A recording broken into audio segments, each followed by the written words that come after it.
நிறைய கொள்கை அடிப்படையிலும் சரி, அவங்க கொடுத்த வாக்குறுதி அடிப்படையிலும் சரி முரண்பாடுகள் இருக்கு. 4% தானே. என்ன 4%? முஸ்லிம் கோட்டாங்கிற 4% தான். நிறைய முரண்பாடு சந்திரபாபு நாயுடுக்கு மோடிக்கு எப்படி இருக்கும்? இது கொடுக்க மாட்டோம். இஸ்லாமியர்களுக்கு தனி இட ஒதுக்கீடே கிடையாது. அதை நாங்க ஏற்றுக்கொள்ளவே மாட்டோம். அரசியல் சாசனத்துல உங்களுக்கு மத அடிப்படையில் எங்க இட ஒதுக்கீடு இருக்கிறது, எப்படி காங்கிரஸ் சொன்னது அப்படின்லாம் இவ்வளவு பிரச்சாரம் பேசுனீங்கல்ல, அதே இது பிரச்சாரத்தின் அப்போதே என்ன நடந்தது, மேடையில இவர் கொடுக்கக்கூடிய தேர்தல் அறிக்கையே வாங்க மறுத்த சம்பவம், தயங்கிய சம்பவம், அங்க இருக்கக்கூடிய அந்த கூட்டணியிலேயே தெலுங்கு தேசத்துக்கும் பாஜகவுக்கும் இல்ல கூட்டணிக்கு நேரா இப்ப அதுக்கு என்ன பதில் சொல்லுவீங்க? முதல்ல இந்த இளைஞர்களுக்கு விட 50 வயசான பெரியவங்களுக்கு சில விஷயங்களை ஞாபகப்படுத்திடுறேன். 2014 வரைக்கும் 272 303 யாரும் ஆட்சி பண்ணதே இல்லை இந்தியாவில் யாரும் ஆட்சி பண்ணதில்லை. அதனால தான் 10வது இடத்துல இருந்தது. 282 303 வந்ததுக்கு அப்புறம் தான் அது 5வது இடத்துக்கு வந்திருக்கு. ஆனால் இவங்களுடைய நேரம் எல்லாரும் இந்தி கூட்டணியில் எல்லாரும் சேர்ந்து ஒரு வேலை பண்ணியிருக்காங்க. அதனால 243 வாட்டவர் இட் இஸ். என்ன வேலை பண்ணியிருக்காங்க சார்? மக்கள் கொடுத்த தீர்ப்பு அது. நான் ஒன்றும் மாற்றி சொல்லலையே. அவர் தான் சொன்னார், நிறுத்துப்பா ராமசாமி, 240 சீட்டு போயிடுச்சு, நீ மாற்றி ஓட்டு போடு, அப்படியே குப்புசாமி மாற்றி ஓட்டு போடுன்னு சொன்ன மாதிரி சொல்றாரு. அவன் போய் வாக்கு போட்டான், வாக்கினுடைய எண்ணிக்கையை நம்ம எடுத்து. சரி, இப்ப ஆந்திரால நான் மெயினான மேட்டருக்கு வந்துடுறேன். ஏன்னா இதுல ஐயா போறோம் ஐயா, நான் ஒரு 10 கயிறு மோடி ஐயாக்கு ஒரு 10 கலர்ல கயிறு அனுப்புறேன். அவர் ரொம்ப பயமுடுத்தாதீங்க, அவர் கயிறுல கட்டிப்பாரு, கவலைப்படாதீங்க. கயிறு கட்டினா பயம் போயிடுமா? ஆந்திரால ஒரு நிமிஷம் ஏங்க, நீங்க பாயிண்ட் ரைஸ் பண்ணிட்டு டைவர்ட் பண்ணா 4% கோட்டாங்கிறத சந்திரபாபு நாயுடு நேத்திக்கு சொல்லல, 5 தேர்தல் அறிவிக்கையா அவர் சொல்லிட்டு தான் இருக்காரு. தெலுங்கானாலையும் ஆந்திராலையும் இஸ்லாத் சகோதரர்கள் நேத்திக்கு பிறந்து வரல, ஆரம்ப காலத்திலிருந்து அங்கேயே தான் இருக்காங்க. ஸோ இதெல்லாம் அரசியல். பிஜேபி நிறைவேற்ற வேண்டிய ஒரு சூழ்நிலை இல்ல. இத கேளுங்க, அரசியல் சரி, நிறைவேற்ற வேண்டிய ஒரு கட்டாயத்துல அங்கேயும் ஒரு மாநில முதலமைச்சரா பெரும்பான்மையா அவர் இருக்கிறாரு.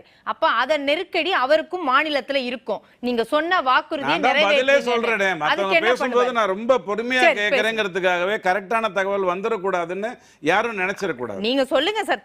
10% இடபிள்யூஎஸ்ங்கிறது தான் பிஜேபி இஸ்லாத் சகோதரர்களுக்கு கொடுக்கிற, கிறிஸ்துவ அவர்களுக்கு கொடுக்கிற, ஏழை இந்தியர்களுக்கு கொடுக்கிற ஒரு வரப்பிரசாதம். அதை கொண்டு வந்துட்டா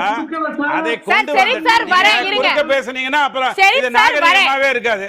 நீங்க என்னவோ பேசுனீங்க, காதுல ரத்தம் நான் சும்மா உட்காந்துருந்தேன். அடிப்படை கொஞ்சம் அமைதியா இருங்க.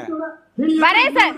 ஷெரீப் சார், நான் உங்களுக்கு நேரம் தரேன், குறிச்சு வச்சுக்கோங்க. நான் நேரம் தரேன், அவருக்கான நேரம், அவர் கருத்து என்ன பேசட்டும். அந்த நல்ல விஷயத்துக்கு, அதாவது அவரும் இஸ்லாத் சகோதரர்களுக்கு நல்லது பண்ணணும்னு தான் அரசியல் நடத்துறாரு. இந்தியாவில் இருக்கிற யாரும் அப்படித்தான் நடத்துவாங்க, குறுக்கு வழியில் போட மாட்டாங்க. உங்க கேள்விக்கு ஒன்றும் பதில் சொல்லிடுறேன். மோடி ஐயா சொன்னது SC ST OBC-யோடைய இடஒதுக்கீடை மத ரீதியாக பிரித்து கொடுப்பதை நான் அனுமதிக்க மாட்டேன். ஆனால் இடபிள்யூஎஸ் அப்படி கிடையாது. இடபிள்யூஎஸ்ல 10% யாருக்கு? ஏழைகளுக்கு, பணக்காரங்களுக்கு இல்ல, கொழுத்த பணக்காரங்களுக்கு இல்ல, ஏழைகளுக்கு. அதன் மூலமா தான் அது நல்லது நடக்கும். இன்னும் சார் நான் ரொம்ப நேரமா கேட்டுக்கிறேன். நீங்க சொன்ன பல கதைகளுக்கெல்லாம் நான் முதல்ல பதில் சொல்லிடுறேன். கன்வீனியராகவே ஒத்துக்கிறதுக்கு விட மாட்டேன். நீங்க உட்கார்ந்து 4 இடத்துல மீட்டிங் போட்டீங்க. இன்னைக்கு நிதிஷ்குமார் உன்னை பிரதமர் மந்திரி ஆக்கி விடுகிறேன், நீங்கள் மிகவும் மூத்தவர், நீங்கள் தான் இந்தியாவின் பிரதமர் ஆகணும். அவருக்கு என்ன காதுல பூ சுத்திட்டு உட்கார்ந்து இருந்தாரா? கன்வீனர் ஆக்கிறதுக்கு கூட அவர் ஒத்துக்கல. மமதா கார்கேவை தான் வரணும்னு சொன்னாரு. இன்னைக்கு நீங்க இல்லைங்க நிதிஷ் கிட்ட போய் சொன்னா அவர் புரிஞ்சுப்பாருன்னா அவர் என்ன அரசியலை பார்க்காதவரா? நேர்மையான மனுஷன். 2வதுக்கு வரேன், கேஷ் சென்சஸை பத்தி நிதிஷுக்கு ரொம்ப நல்லா தெரியும். ஏன்னா அவர் பீகார்ல எடுத்து முடிச்சிட்டார், எடுத்து அறிவித்தார். சித்தராமையா மாதிரி உள்ள வச்சுக்கல, காங்கிரஸ் மாதிரி பொட்டிக்குள்ள போட்டல, இவர் வெளியிலேயே அறிவிச்சாரு. அறிவிக்கும் போது அவருக்கு என்ன புரிஞ்சுதுன்னா, ஐயா 1960 1850 எடுத்த சென்சஸ்ல இருந்து இப்ப ஒன்றும் மாறுபாடு வரல. ஓபிசின்னு கூப்பிட்டதுல வேணா முன்ன பின்ன இருக்கலாம், ஆனால் உயர்ந்த ஜாதி தாழ்ந்த ஜாதின்னு என்னென்ன சொல்லுவீங்க இல்லையா, அதுலலாம் எதுலையுமே மாற்றம் வரலன்னு புரிஞ்சுக்கிட்டு 8 மாசமா அது சார்ந்து எந்த நடவடிக்கையும் அந்த அரசு எடுக்கல. அதை முதல்ல புரிஞ்சுக்கோங்க. நாளைக்கு அவர் அதை வற்புறுத்தி இது கொடுத்தாதான் நான் ஆதரவு கொடுப்பேன், இல்லைன்னா தொந்தரவு கொடுப்பேன்னு சொல்றதுக்கு அவர் மமதா பானர்ஜியும் இல்லை, சந்திரசேகரையோ சரண் சிங்கையோ ஐக்கிய குஜராலையோ தேவேகவுடாவையோ விபி சிங்கையோ அவமானப்படுத்தியது பிஜேபி இல்லை, காங்கிரஸ். அதனால இதெல்லாம் அவங்களுக்கு ரொம்ப நல்லா தெரியும். அதோட ரொம்ப முக்கியம், இந்த முஸ்லீம் கோட்டா பற்றி சொல்லிட்டேன், கேஷ் சென்சஸ் பற்றி உங்களுக்கு சொல்லிட்டேன். மும்பை எலெக்ஷனை பற்றி ஒரு பேச்சு வந்தது, சின்னதாக முடிச்சிடுறேன். சிவசேனாவை பொறுத்த வரைக்கும் இந்த மும்பை எலெக்ஷன் ரொம்ப முக்கியம், 2 சிவசேனாவுக்கும் முக்கியம். உத்தவ் தாக்கரே வீட்டுக்குள்ளேயே ராஜ் தாக்கரேலேருந்து எல்லாருமே புகைச்சல் பண்ண ஆரம்பிச்சாச்சு. இந்த தேர்தலில் அவர் ஜெயிச்சிருக்காங்க, அதில் எந்த மாற்று கருத்தும் இல்லை.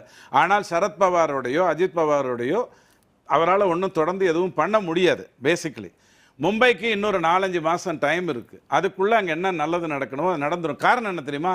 2 முறையுமே சிவசேனாவும் பிஜேபியும் தான் தேர்தலை சந்திச்சது. 2 முறையுமே சிவசேனாவும் பிஜேபியும் தான் வெற்றியை பெற்றது. ஆனால் உத்தவ் தாக்கரே அவசரப்பட்டார், பிஜேபி பொறுத்து நின்றது. முதல் முறையும் பொறுத்து நின்றது, ஆதரவு கொடுக்க மாட்டேன்னு சொல்லும்போது பொறுத்து இருந்தது. 2வது முறை பிச்சுட்டு போய் ஆட்சி அமைக்கும் போதும் பொறுத்து இருந்தது. இது மக்களுக்கு தெரியும். ஸோ அங்கே போய் நீங்கள் தமிழ்நாட்டில் பண்ணுற திராவிட மாடல் கதையெல்லாம் அங்கே பண்ண முடியாது. அங்கே நேர்மையான ஒரு விஷயம் தான் நடக்கும். அப்படி தெரிஞ்சதுனால தான் இன்னைக்கு உத்தவ் தாக்கரேக்கு அதிக சீட்டுகள் அங்க இருக்கா, வெற்றி பெற்றிருக்கிற மகாராஷ்டிரால உத்தவ் தாக்கரே தேசியவாத காங்கிரஸ். ஒரு தேர்தலில் மக்கள் ஓட்டு போடுறதுங்கிறது வந்து நீங்க நினைக்கிற மாதிரி இன்னார் வேணும் இன்னார் வேண்டாங்கிற அந்த ஒற்றை கேள்விக்கு மட்டும் வைத்துக்கொண்டு பண்றது இல்லை. நிறைய விஷயங்கள் இருக்கு. இப்போ சிவசேனால இதே சட்டசபையில் நடந்ததுன்னா தமிழ்நாட்டில் எடப்பாடி ஐயாவோட கை இன்னும் ஓங்கி இருக்கும். இப்போ தோத்தார் இல்லையா, 12 இடத்துல 2வது இடத்துக்கு விட்டு கொடுத்துட்டு உட்காந்து இருந்தார் இல்லையா, இந்த கதை இருக்காது. ஏன்னா சட்டசபையில பிரதிநிதி இல்ல, நம்ம முட்டு கொடுத்ததோ விட்டு கொடுத்ததோ இதெல்லாம் நம்ம வந்து பேச வேண்டியது 12 சீட்ல போய்ச்சா இல்ல. அந்த அதிமுக அதை விடுங்க, அத 12 இடத்துல போய்ச்சா இல்லையா. ஆனால் எடப்பாடி ஐயா இதே தேர்தல் இப்ப 2024ல சட்டசபை நடந்திருந்துன்னு வச்சுக்கோங்க, அவர் கண்டிப்பா நல்ல ஷைன் பண்ணிருப்பார். ஏன்னா சட்டசபையில ஒரு தமிழ்நாட்டு மக்கள் அதிமுகவை எப்படி பார்க்கணும், பிஜேபி எப்படி பார்க்கணும்ன்றது அவங்களுக்கு நல்லா தெரியும். மகாராஷ்டிராலயே அப்படித்தான் பார்ப்பாங்களே ஒழிய நீங்க நினைக்கிற மாதிரி எப்படியும் சொடுக்கு போட்டா இன்னொரு 40 நாள்ல கவுந்துரும், ஈடில இருந்து தப்பிச்சுக்கலாம், 400 நாள்ல நடந்துரும், ஈடில இருந்து தப்பிச்சுக்கலாம்ங்கற கனவு 2029 வரைக்கும் முடிஞ்சு போச்சு. சரி சரி, நான் எடுத்துக்கிறேன். நீங்க மகாராஷ்டிரா பத்தி சொல்லிடுறேன் மேடம். ரொம்ப சிம்பிள் விஷயம் தான். மகாராஷ்டிரால போன முறை எலெக்ஷன் நடந்தபோது அவங்க விட்டுலாம் கொடுக்கல.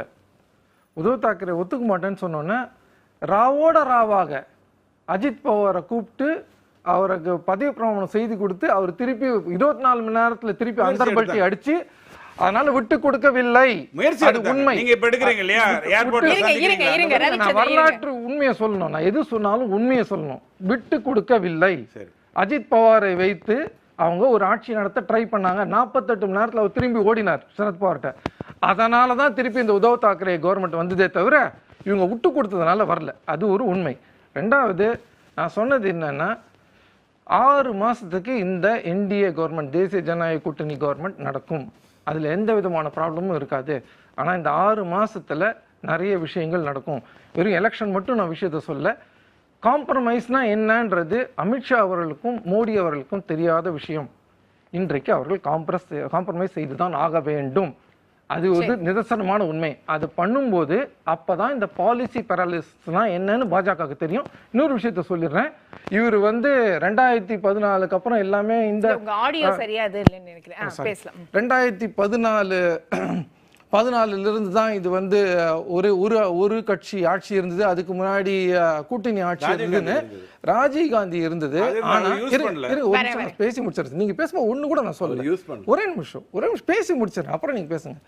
நான் சொன்னது என்னன்னா, 1999 இருந்து 2004ம் 2004 இருந்து 2014 நடந்த கூட்டணி ஆட்சி தான் இந்தியாவின் பொருளாதாரத்தை உயர்த்தியது. அந்த பொருளாதார வளர்ச்சி இந்த 10 வருஷத்துலையும் நடக்கல.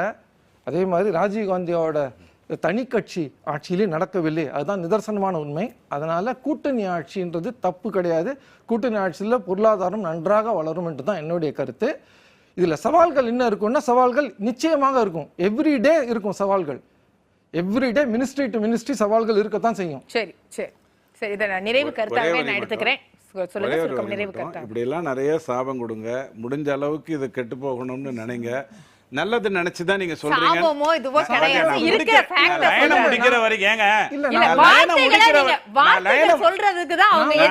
முடிக்கிறீங்க, நல்லா முடிக்கிறேங்க. பம்மல் சம்பந்தம் படத்துல வர்ற மாதிரி நல்ல 4 குழந்தை பெற்றுக்கிட்டு 2 கல்யாணம் பண்ணிட்டு நாசமா போனோம்னு சொல்லுவாங்க. ஏய் சாவ மாதிரியே தெரியலையே, வர மாதிரி தெரியுதுன்னு சொல்லுவாங்க. அந்த மாதிரி சொல்றேன். என்ன வேணாலும் சொல்லுங்க. மோடி அமித்ஷாவுடைய 2 உதாரணம் சொல்லிடுறேன்.